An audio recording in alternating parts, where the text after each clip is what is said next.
See ya. All right, I'm heading out. See ya.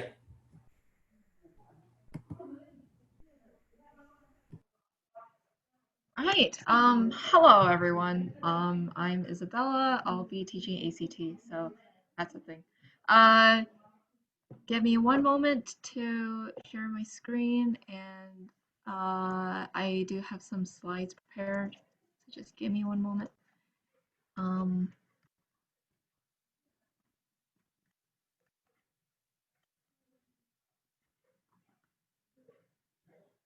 yep.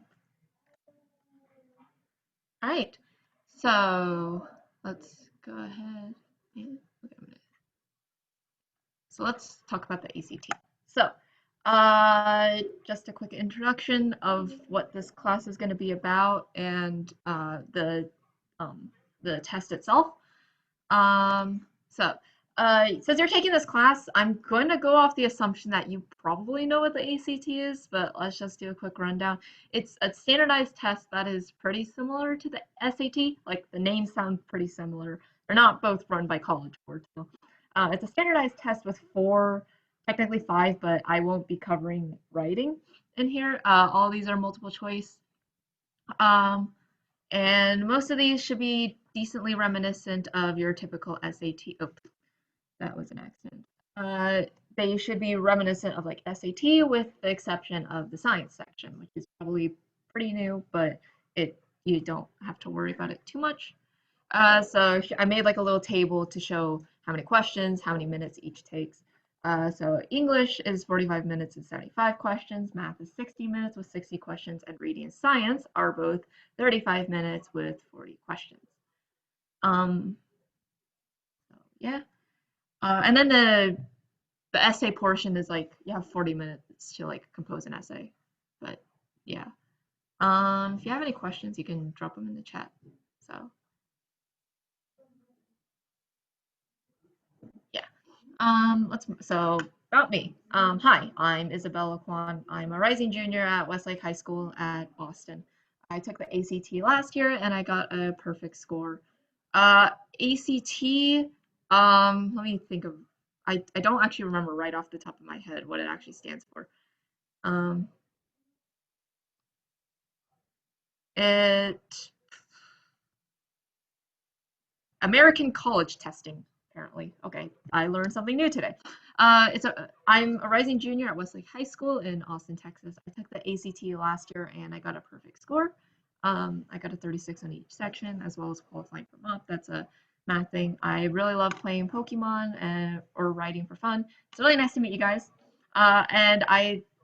If you have any questions, then like please don't be shy. I'd be happy to like answer any questions. ACT or SAT, that's a matter of preference, really. Um, I think if you're like more of like an English or reading person, then SAT is probably better for you. But if you know you're really fast and you like to do a lot of math or STEM things, then ACT is probably the thing for you because the ACT math section is actually like significantly harder than SAT math. So yeah. Um, and then, so the course. I should mention before anything that 4 hours of class, because like each one of these is going to be an hour, there's four of them. It's probably not going to be enough to like propel you to like a super high score. And if you really want to get good, then my recommendation is just do a bunch of practice tests because that's mostly how I got the hang of it. Um, but which college am I going? I'm a rising junior. I have no idea. Um, I don't think you can chat with all attendees. Um, it is really good to have a foundation of like what the test and stuff is going to be about before you do practice tests. Otherwise, you're going to end up with getting the same questions wrong like again and again. And that's what I really hope to provide. So I'm a rising junior. So about to go to 11th grade. That's what I want to provide. So this is just like the syllabus, I guess. So English, I want to talk about punctuation and some grammar, author's craft, which is like kind of like word choice and some connotation things. Math is going to be like formulas as well as more unusual questions that the ACT likes to throw, and I will probably just like end up question spamming near the end. Reading has just like reading comprehension techniques, and then science will be just how to read a chart, which is Not that bad. I should mention that the science section is actually, you don't need to like take AP Bio or AP Chem or AP Physics or anything like that. You might want to know like a little bit of each, but probably at like a pretty basic level. So don't worry too much about that. And lastly, here's some kind of important parts. If you have questions about like homework or something in class, on the Kid website, there is an option for question submission in classes. If you're really struggling, you can email me at that address, but and we can arrange like something one-on-one, but I am kind of busy these days, so please only do that if like a single question will not be enough to like help you. And here is the Google Classroom code. All of the homework will be here, and I'm not forcing you to do the homework, but it will be very helpful for you. And also, there's going to be an option to earn points and stuff, which we haven't ironed out the whole point thing yet, but it will probably be. Um, you can probably use the points for something in the future. This class, okay, it doesn't matter what grade it's for because in general, the ACT is like um, a test that people want to take at some point during high school. I would say any grade between ninth and 11th will be fine, but middle schoolers can totally take it as well. And I don't think I will be covering anything like particularly challenging. So, but I could be wrong. So, wait, I will leave the class code up real quick, and I can also put it in the chat if need be. To all attendees, it is GVYYP25. Just quick reminder. And you guys can totally. Okay, so that should be all. If you have any questions, then let me know. Tessa, your name does not show up as Tessa, it shows up as Cameron. And um, once, going twice. Okay, so that's all for the introduction part of this class. And luckily we haven't taken up too much time. Now let's go to the actual meat of this class. So this is going to be ACT English, which is known for being like pretty fast paced. So brief. Oh no, not share. What am I doing? Present. I should mention that this section is pretty fast paced. It is probably the most time intensive of all of the ones I mentioned because it's 75 questions and you only have 45 minutes to do them. But I never found myself like super time crunched, but it can be very tricky. So if you're raising your hand, just like please put it in the chat. I can't like individually call you guys. Just to clear up some things, there are some things that you actually don't need to know. I know there are a lot of apps and a lot of old books. They really like to focus on vocabulary for some reason, which I will get to a moment where vocabulary can and will be somewhat important, but you do not need to break out like flashcards or Quizlet sets or anything like that. Because like an extensive vocabulary, while very good to have, you won't need to like super crutch on it. And spelling is pretty much a non-issue. So if you're the spelling bee champion, good for you, but not really gonna help you too much with English. It will help you on a star if that's a thing for you. Okay, and then exact grammar rules aren't a thing either. Like you won't be asked how to use this preposition or where does this conjunction go or any of that like English jargon, so to speak. But they will ask that sort of thing in the context of the passage. Like they will ask where does this phrase go or where to move this comma. You should definitely know your grammar rules, but you don't need to know them by rote. And I also say this because English is a very fickle language when it comes to grammar. And so so like knowing them by rote probably won't help you in the long run. Okay, so let's start by talking about punctuation. That's gonna be like it's hopefully something you've learned in middle school, but this is just like a full like crash course in punctuation and as it applies to ACT.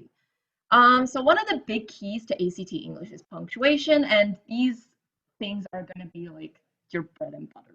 I'm actually not really going to talk about periods, question marks, and exclamation points because I think those are like, use them at the end. Shocker.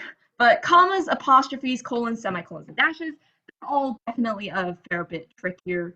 Um, so um, that those are definitely going to be the ones I want to talk about. Also, if you're anything like me and you really, really hate high school English or middle school English, then like I think this will be like a nice like clearer upper instead of having to do like a bunch of like a bunch of mind melting worksheets. That's just my opinion though. So these are going to be your bread and butter. Make sure you're comfortable with them, and if you're not, then that's what here's for. So, commas. Here are some important places to use them. The first one is lists. This kind of goes without saying. I knew full well that she was arrogant, rude, and a complete thief. You want to use commas to separate each individual negative or whatever trait about this girl. Use commas when listing things like nouns, adjectives, that sort of thing. If the elements of the list have commas in them, use semicolons instead. We will get to that in a second. Don't if you have no idea what I'm talking about, then don't worry. But yeah, use them for lists. Separate adjectives. Be kind of judicious about this one. A good indicator is if the adjectives are like somewhat similar. He was a good, kind man would definitely want a comma because good and kind are kind of similar. Versus he was a sweet old man doesn't need a comma. Any additional information, like a modifier, I think that's what they call it. Alice, the valedictorian, was trying to learn art.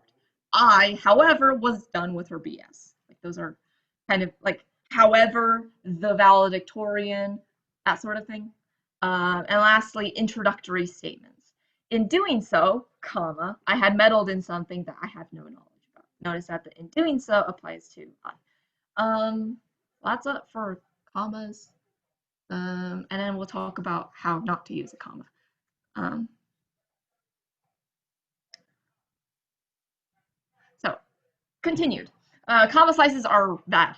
This is when you separate two independent clauses, which are phrases that are complete sentences with a comma. Bad. Like that's not how you write a sentence. I really like pie. I really like pie. She does too. No way. Instead, you want to use a comma conjunction combination. Does fanboy sound familiar? If it doesn't, fanboys is an acronym that a lot of English teachers like to use, and it basically stands for and it's basically a list of conjunctions. So for and can't remember what the N one is. And nor, thank you, Anna. But or yet. So yep, exactly. I really like pie. Choose the A, and she does too.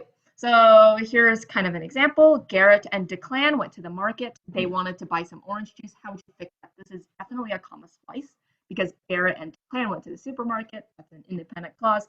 They wanted to buy some orange juice. It's also an independent clause. So go ahead and type in the chat. No, that's not what I wanted. Which one would it be?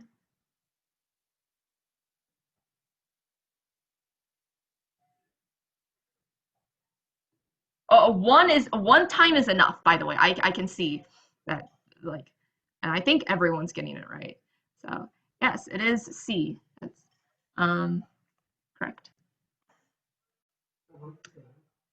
Wow, chat. Oh wait, no. Okay. Yep. They went to the supermarket. Period. They wanted to buy some orange juice. That works fine because each of those actually works as its own sentence. They're independent clauses.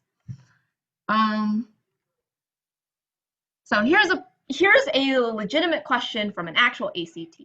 As the daughter of one of Charleston's leading judges, Angelina Grimke could have looked forward to a life of luxury and ease, and her comfort assured by the presence of slaves trained to respond to her wishes.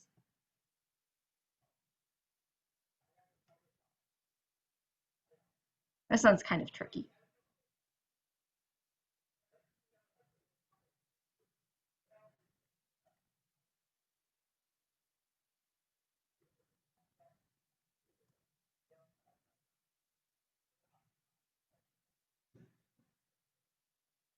The difference between F and G is the presence of a comma.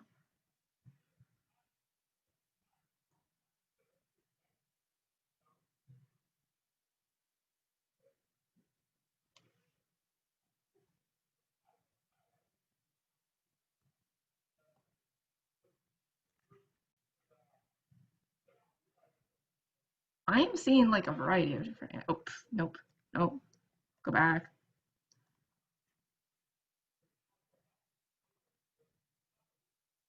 Okay, if you said G, you are correct. So give yourself a pat on the back. This one is a bit tricky, and that is because um, this is kind of like a reverse of the comma rule that I explained earlier. The thing with G, life of luxury and comfort. Can I annotate my screen? Yes, I can. So life of luxury and ease. Her comfort assured by the presence of slaves, trade to respond to her wishes. So let's go ahead and draw a line here. This thing in parentheses cannot actually function as its own sentence. Her comfort assured by the presence of slaves, trade to respond to her wishes. That is a dependent clause and doesn't need an and. So you can just get rid of that. So E is going to be incorrect. And also H for that matter would also be incorrect. And if you chose F, that would be a run-on sentence. Life of Angelina Grimke could have looked forward to a life of luxury and ease, her comfort assured by the presence of slave, blah, blah, blah. When you have like two different thoughts, you definitely want to separate them somehow. Otherwise, you create what's called a run-on, which is just a sentence that has like no pauses and is overall kind of a pain to read. So yeah. Next, let me just check things. Yep. Okay, let me clear up my annotations. Whoops. Clear all drawings. Okay, semicolons. Semicolons are probably my favorite punctuation mark. Don't at me. Semicolons are another way of separating two independent clauses, in particular two closely related ones. Like in this case, of course he was going to die. A semicolon. That's how dog movies always end. Both of those are independent clauses. Of course he's going to die. That's how dog movies always end. Those are both independent clauses. I also mentioned this before, but when your list elements include commas, use semicolons to separate the actual elements. So in this case, I have a meeting with Donna Jones, the school principal, Miss Hawkins, my daughter's English teacher, and Jim Jackman, the volleyball coach. When you only have commas, it looks like this thing has 5 elements on your list, which is, in this case, actually not what you want to do. Because presumably Donna Jones would be the school principal, Miss Hawkins would be my daughter's English teacher, and Jackman would be the volleyball coach. So in that case, you would want to separate the actual elements with a semicolon. I have a meeting with Donna Jones, the school principal, semicolon, Miss Hawkins, my daughter's English teacher, semicolon, and Jim Jackman, the volleyball coach.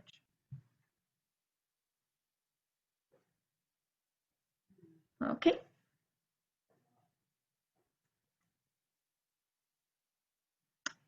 All right.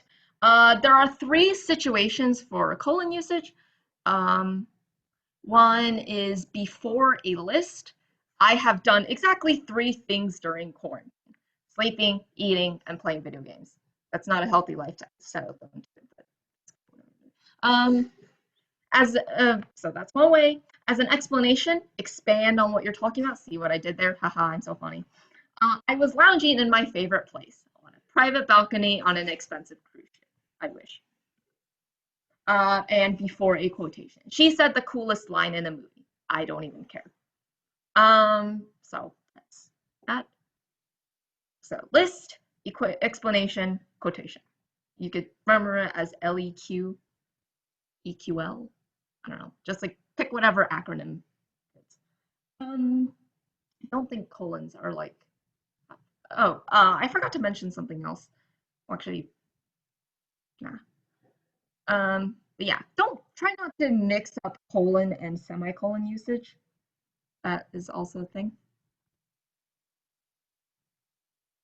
Okay.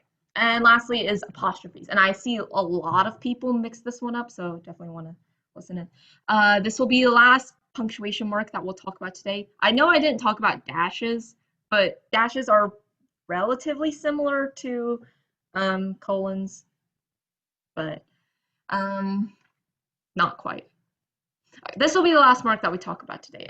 Apostrophes are either used for possession or for contractions. And here is examples of contractions. Wouldn't is would not. Shouldn't is should not. Won't is will not. That one got kind of screwed over. And yaldav. That one's actually technically is a word, but you all would have. Recall that singular nouns have the apostrophe before the S, like Mary, apostrophe S, Henry, apostrophe S, the dog, apostrophe S. That's assuming you're talking about one dog. While plural nouns have the apostrophe after the S, like the students with apostrophe, the cats with an apostrophe. Yeah. But there are 3 apostrophe exceptions, and I see a lot of people slip up on things. Its versus its. ITS is the possessive. IT apostrophe S is the contraction for it is. That one's kind of tricky because intuitively you would think that IT apostrophe S would be the possessive, but no, it's the other way around. Whose versus whose. WHOSE is the possessive, like whose thing is this, while whose is the contraction for who is, like who's the culprit, who's the thief, who's that, who is she? Well, that one's kind of a weird one. And your versus your. Oh my gosh, like I've seen this one like a lot on the internet, like your with an asterisk sounds funny. Oh, who? That's a very good question, Grace. I'll get to that in a second. Your is the possessive. Your with an apostrophe is the contraction for you are.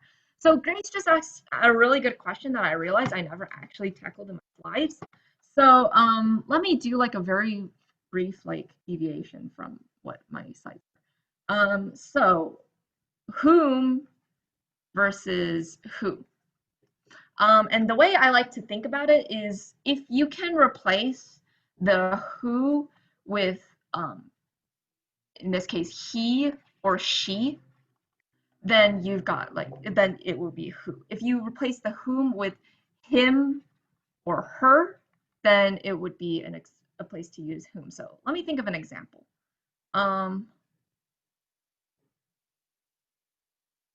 Like, who did it? He did it. And let me think of a good verse. She did that to whom? She did that to her. So kind of a rushed lesson there, but like, yeah, it's a pretty straightforward rule, but yeah. So good question. Thank you for asking that.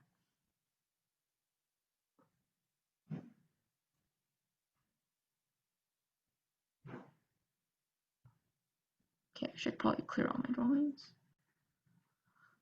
Okay, let's move on. I don't want to share. So author's craft. This one's kind of a weird one. Dash, I decided I wasn't going to talk about for this one, but so author's craft, because just for the sake of time. And author's craft is where I do want to, like, it's a little difficult to bring up these like completely on their own, so I have a bunch of questions. So let's look at this, let's look at some sample choices from a sample ACT question. This is in an excerpt from a formal essay. The school believed that loosening dress code to school made students inefficient towards their schoolwork, while more formal attire established a positive educational climate. We're going to talk about it in a second, but for now, put your answer in the chat. Curious.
I am seeing like a rainbow of different answers. A lot of them are F or J. Seeing a few G's and H's as well.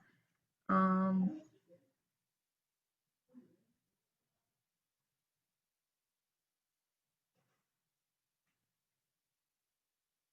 I'm seeing so many F's. It looks like F in the chat. Okay, so let's talk about. Actually, I should let like more people answer. I'll give it like a minute.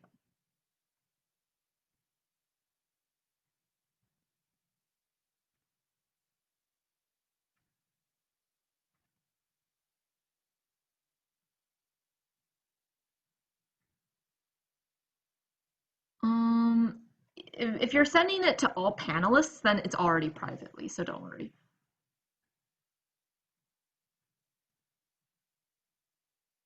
I guess I could make the questions polls. So, relaunch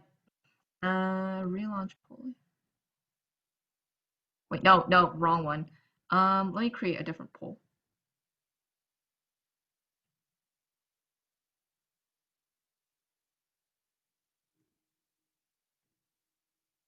Bleh. I don't know how to do this.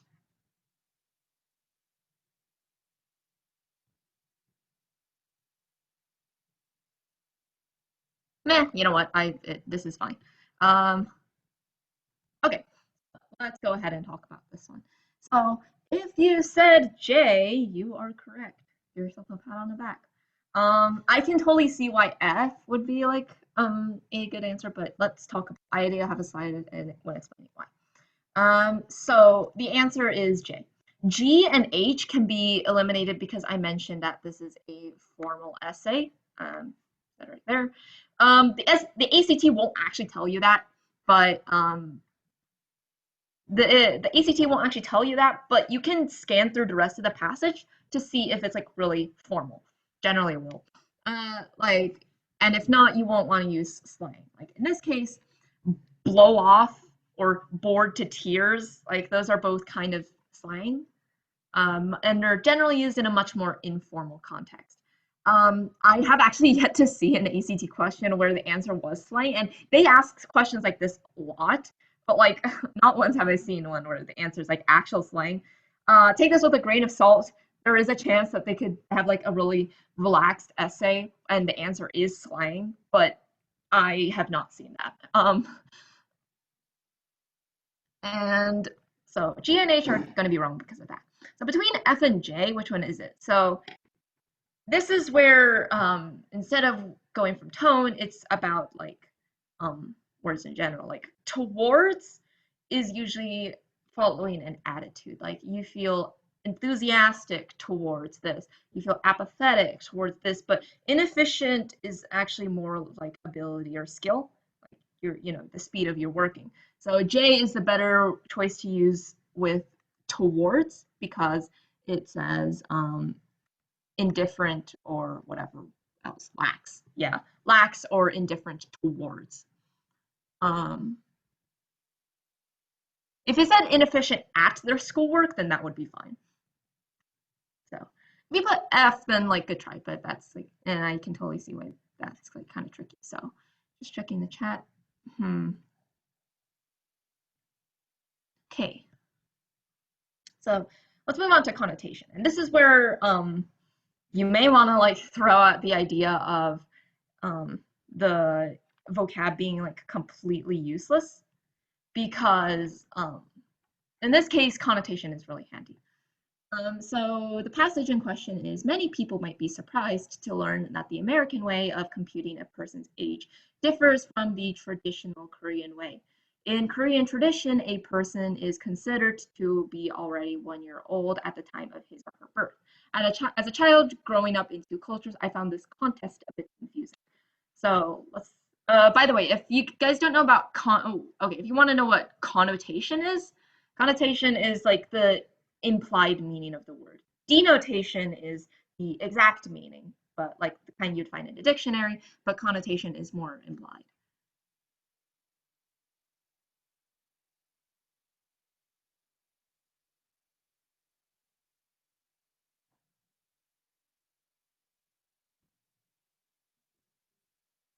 Oh, Last one is dispute. Oh,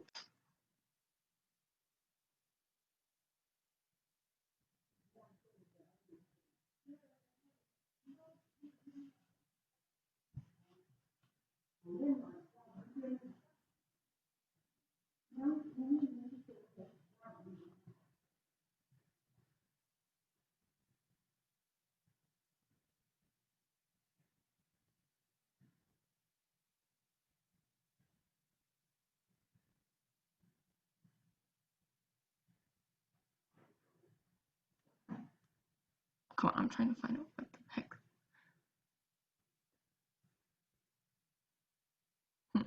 Oh well, I don't think I can edit the poll. Darn it. Wow, okay, I'm seeing a lot of different answers. I think like the first ones were.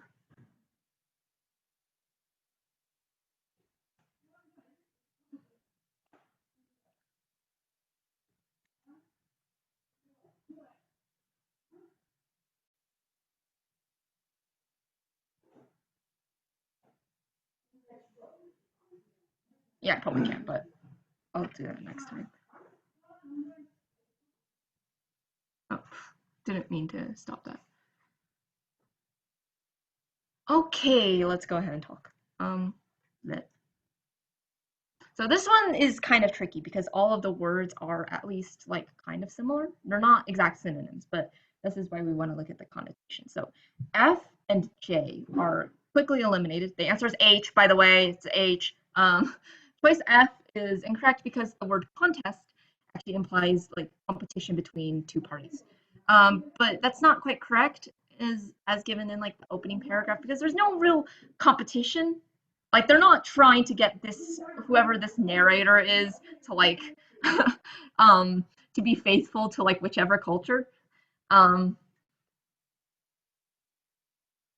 so that's not the case. For similar reasons, J is also incorrect. There is no dispute between the two cultures. And G is wrong because there's like it says change. And change is a word that kind of implies like transformation. Like you change from like this to that.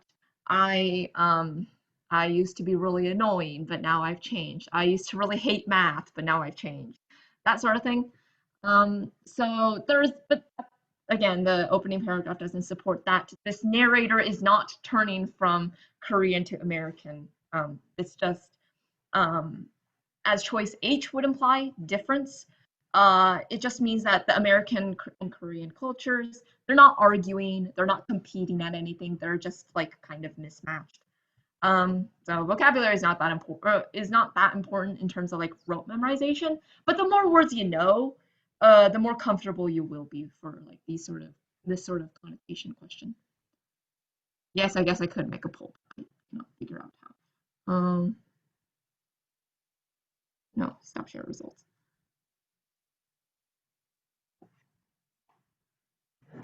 This is just gonna be a meme because like I cannot figure out how to do a poll. Okay, so here is another like really funny like example. Um, the number of times that redundancies appear in the AZT English section is hilariously funny. You see what I did there? In writing, one strives to like keep things really concise, but you want to keep like necessary meaning without going overboard. If you don't know what redundancy is, it's basically if you have like two things that mean the same, then there's like one of those is unnecessary or as they say, redundant. And wordiness in this case just means you use too many words. So an example, he then wrote an enthusiastic article for Strand magazine, being the place in which most of his Sherlock Holmes stories first appeared, and later wrote a book on the subject titled The Coming of the Fairies. Yes, the floor here is made of floor. Give me one moment.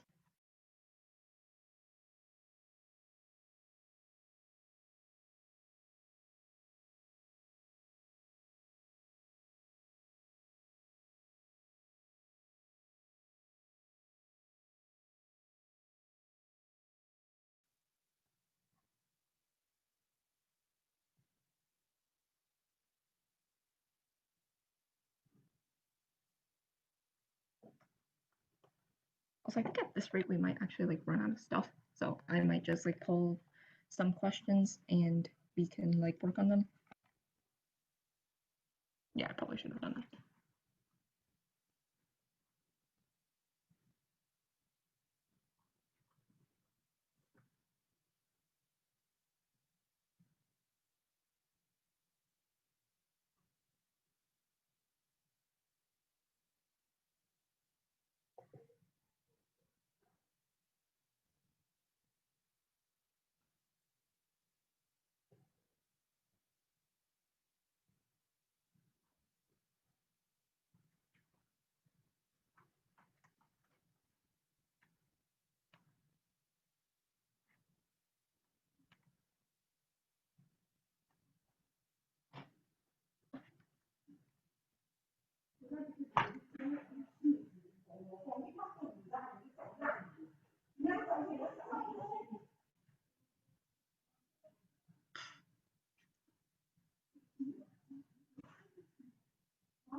Okay, if you put in which, that is correct. So that's going to be C.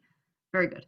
Um, so I don't have like a whole slide for explanations, but in this case, B and A are both very wordy. B in the place in which the magazine where, those are very wordy and kind of a mouthful. So generally, less it's like less is more if you've heard that phrase before.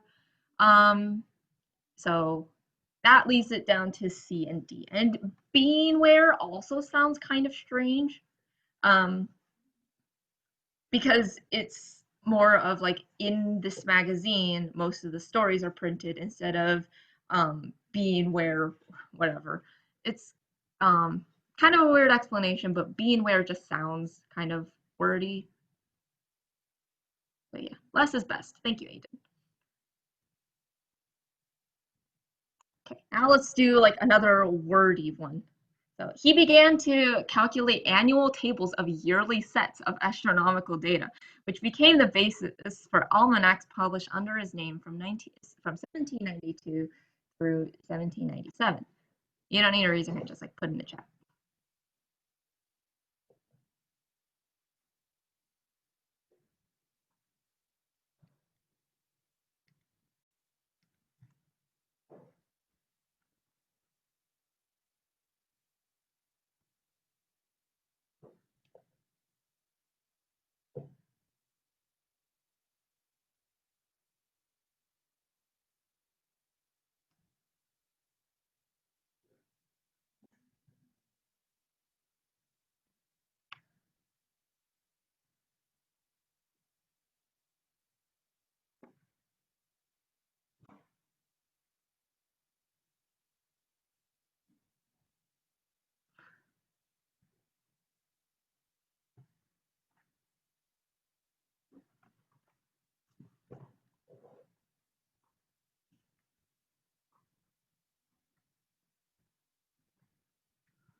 Okay, if you said D, you are correct. I actually put like a little bit of a hint down there where I said, remember that less is better.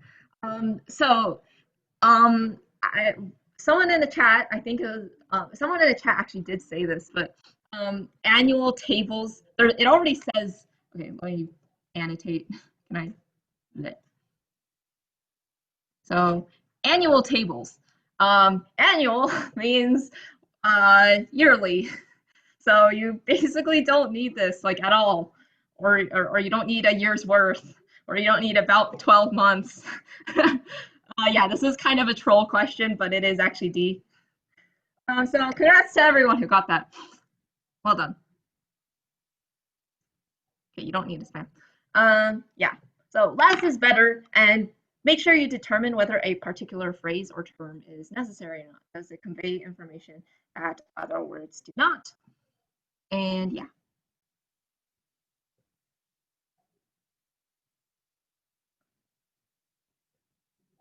So, okay, this last one, this is kind of our final topic, but I'm going to like talk a bunch of like questions at y'all.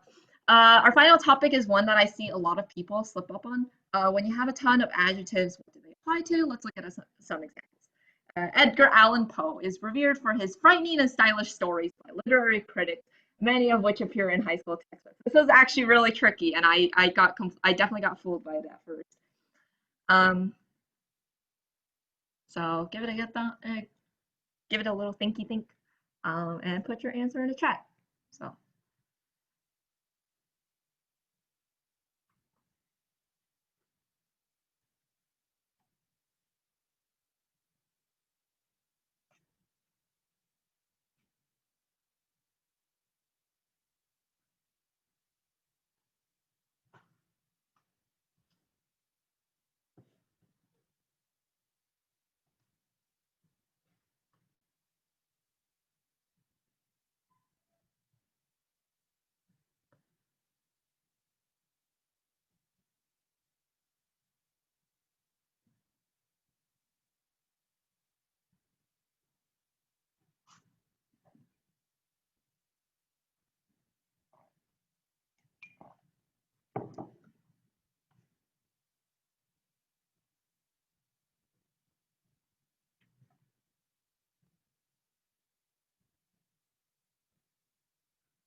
Okay, that looks like everyone. Oh, oops. You guys aren't supposed to look at that. So Edgar Allan Poe is revered for his frightening and stylish stories by literary critics. That looks fine at first, standing on its own, but then you realize that literary critics, many of which appear in high school textbooks. Like, of course, you can have literary critics appear in high school textbooks, but you would probably assume that the stories are the ones that appear in high school textbooks. Like, for me, I had to read A Cask of Amontillado. That one's kind of spoopy. So presumably it would be the stories that appear in the high school textbooks, and in that sense, you would definitely want the stories part to be next to the high school textbooks part. Um, so yes, it is a misplaced modifier. So in that case, you want to have one of them that has the stories at the end. So that would be B. D technically has it like close to the end, but it is kind of by literary critics who deem his stories frightening and stylish, many of which that one becomes a wordiness thing, because by literary critics who deem his stories frightening and stylish, kind of unnecessary. Like they're frightening and stylish. Just own up to it. So yeah, that one's just like a misplaced modifier. Yeah, well done with that identification. And we'll do another, I think, easy one. Don't spam. Thanks. Cow. Bleh. Next. Okay, last slide, and then I will like chuck a few more questions at you. While watching TV, the power went out, scaring Christina.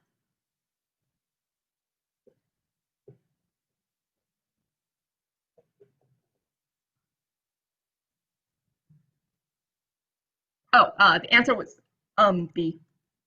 I'll go back real quick if you want to see it. B, answer was B, by literary critics for his frightening and stylish stories. Yeah.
Okay, wow, this question was probably the hardest one that I've chucked at you guys because I think I have seen more incorrect answers than I have correct answers. Um, well, if you put C, you are correct. Very nice. Um, so let's talk about that. In this case, the hint or whatever lies down here. Make sure that a modify is next to what it's modifying. So who is the thing that is watching TV? Is it the power or is it Christina? I don't think the power can watch TV, but prove me wrong. Yes, it is Christina who is watching TV. People watch TV. So therefore, it should be whatever starts with Christina, because Christina has to be right next to this part, this modifier. So definitely not gonna be A. I think that's the answer I saw the most of. But yes, it does sound correct, but it is not correct. The power going out scared Christina. That one's also not quite there. And Christina's fear is not the thing that's watching TV. She is watching TV. Also, this one's also really wordy.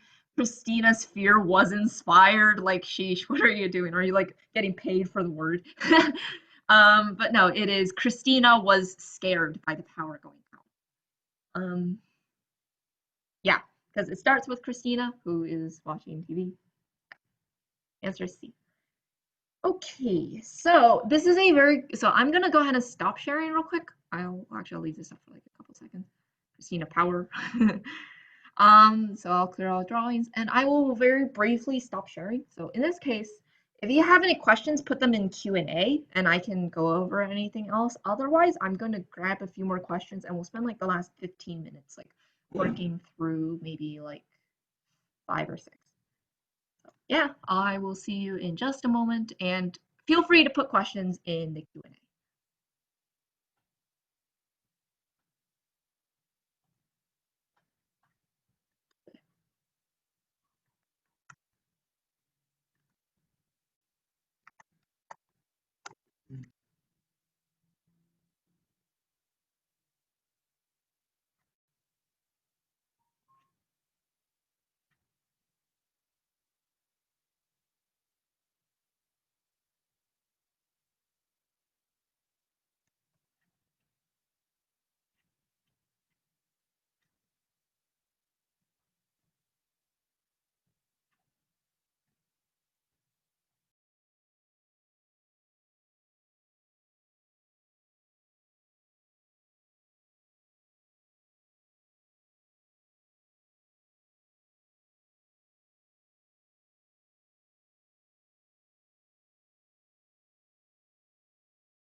Okay, hello.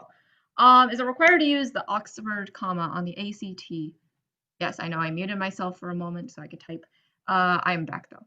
Is it required to use the Oxford comma on the ACT? I've never really seen usage of like the Oxford comma, so they're both fine.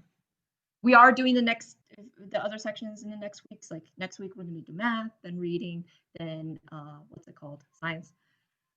Um, in writing, it's more of like just getting familiar with the rules. There's no how to, but like by knowing these rules, it's a lot of help. What are we doing right now? I'm about to give you like a few more questions and then I can recap. And yeah, if you can't hear anything, that's because I did mute myself just now. So,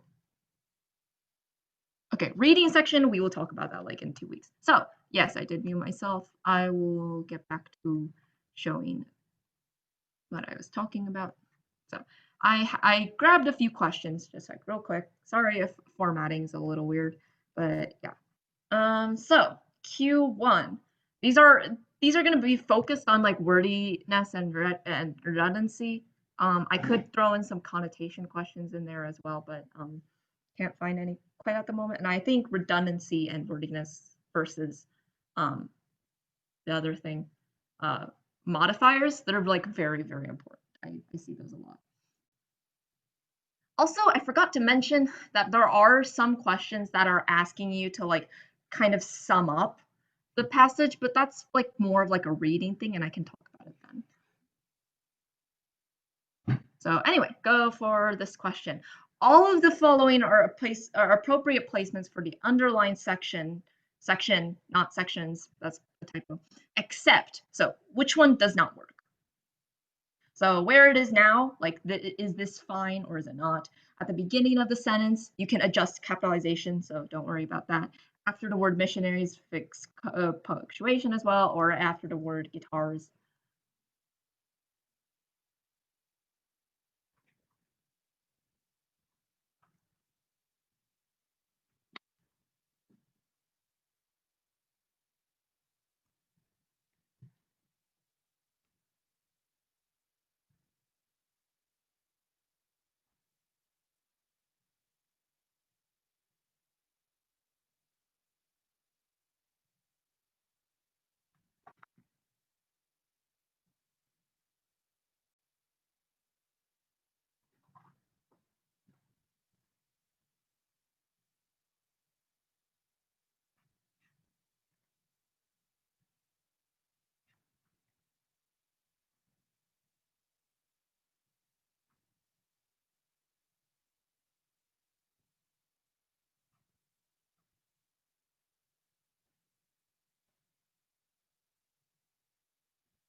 Okay, if you put C, you are correct. So, oh no, I don't want to save it.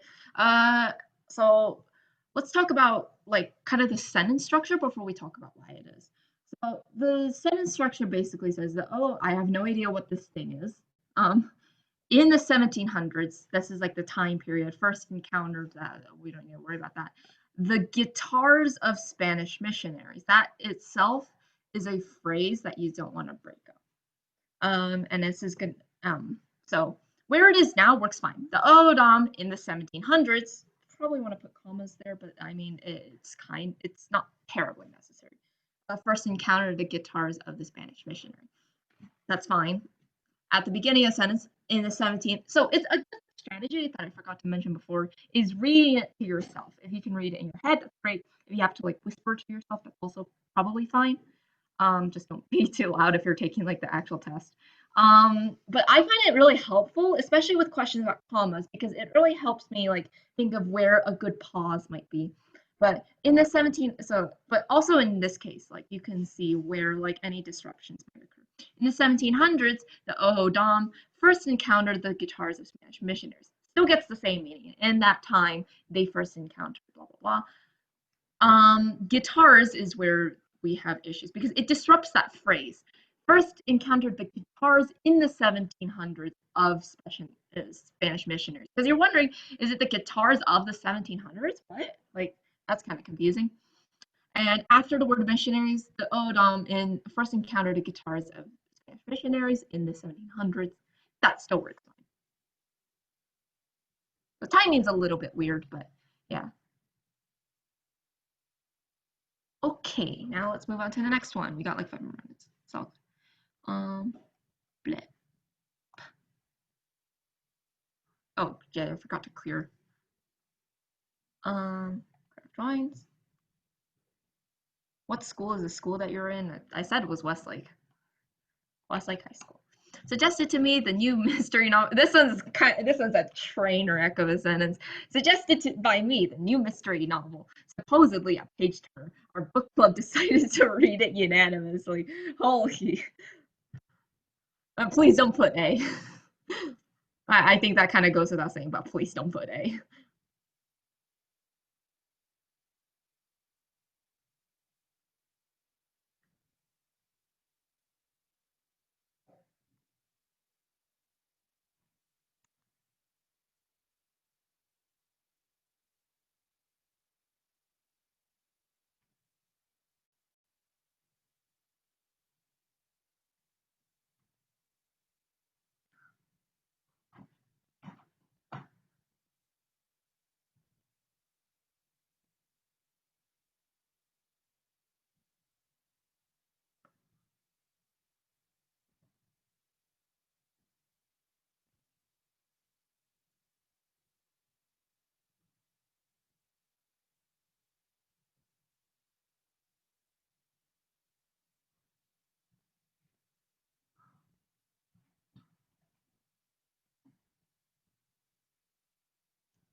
Okay, so let's talk about this one. This one's even though this initial sentence is a complete train wreck, by the way, I think this one might actually be like one of the. Okay, fine. I should talk about the answer first. The answer is B. You got that. Good for you. Um, I think it was almost unanimous. So, suggested by me, the new mystery novel. Okay, let's see if we can break down this initial train wreck of a sentence. The new mystery novel was suggested by me, so it should imply that the mystery novel was suggested by the narrator. And this thing is a page turner. The page turner is not me. The book is a page turner. Our book club decided to read this novel unanimously. So obviously it's not A because this whole thing is a mess. Like it's very, very convoluted. A page turner unanimously. The new mystery novel was decided by her. Unanimously should apply to the book club or the decided because all of the book club agrees with it. And then suggested by me should be near the mystery novel and the page turner. And decided on by our book club, the new mystery novel, A Page Turner, was suggested unanimously by me. This one is wrong because unanimously should apply to the book club. And okay, back to B. Our book club unanimously decided this is good to read the new mystery novel I suggested, which was supposed to be a page turner. This is also like appropriately near because I suggested is like kind of its own thing, but it applies to the new mystery novel. When does meeting end? Like like technically 5, but I'm almost done. So stick around for these last couple of questions if you want. Okay. Next up. Question 3. George, after 30 years of work in the automotive industry, was thoroughly overjoyed to retire and no longer go to his job.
Okay, so the answer is going to be D, and this one's another redundancy one. The meaning of retire is you don't work anymore. So it's just going to be D. The whole part about no longer go to his job is like completely unnecessary. Um, so okay, let's do this last one really quickly because I know we're kind of out of time. He worked for 30 years as a teacher and librarian in the field of education in Baltimore public schools. Which of the following words and phrases from the preceding sentence is least necessary and could therefore be deleted?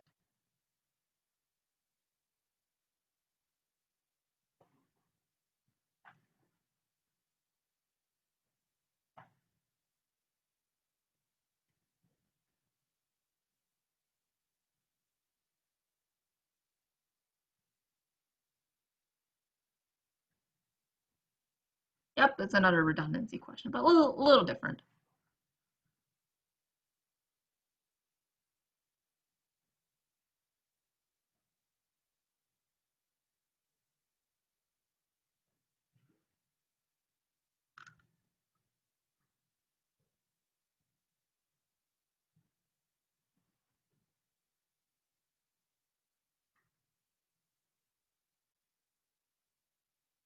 Okay. If you put H, you are correct. This one's yes, it is another redundancy question. The idea is which words actually provide information. And you can see that 30 is a length of time. Obviously, it provide if you remove it, she works for years. Years could be anything from 5 years to 60 years. Not very informed. Well, the 30 is important. It is probably necessary. And librarian, as a teacher and librarian are like two different things. Librarian provides important information that we wouldn't get otherwise. So that one, these are fine. In the field of education is already kind of implied by teacher, and if not by there, then it's also implied in schools. So I guess it could, not really, but in the field of education, teaching other people, yeah. And then Baltimore public um, implies like location and like information about the public, about schools, are they public or private? Okay, so that's all for today. I don't have like a designated like ending slide, but hopefully you learned something new about like punctuation and how to do these sorts of questions. Thank you guys so much. It was really, really fun to teach you guys. Hope to see you guys next week. We'll be here at like the same time. And yeah, make sure you've joined the Google Classroom, by the way. If you don't have the Google Classroom, then like remember just like scroll up in the slides. It is going to be, if I remember correctly, GVYYP25. In that case, I will just like end the meeting here. So thank you guys so much and have a wonderful week.